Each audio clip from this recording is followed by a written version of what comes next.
নমস্কার, কলকাতা কোণাতে আপনাকে স্বাগত।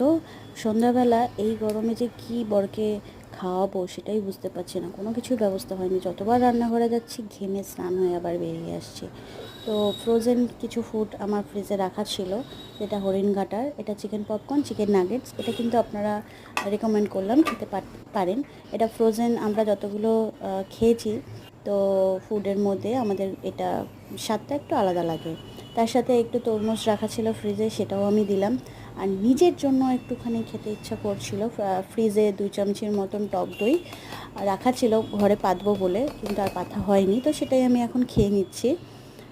খেতে ইচ্ছাও করছে, প্লাস একটু জল তেষ্টাও পাচ্ছে, তো খেলাম। এটার মধ্যে একটু বিট লবণ দিয়েছি, 4টে বরফের পিস দিয়ে, আর নর্মাল প্লেন জল দিয়ে এটা খাবো। এটা এখানে চিনি কেউ দিতে চাইলে চিনি খেতে পারেন, কিন্তু আমি রেকমেন্ড করব না। এটা খেয়ে দেখতে পারেন, খুব রিফ্রেশিং লাগে।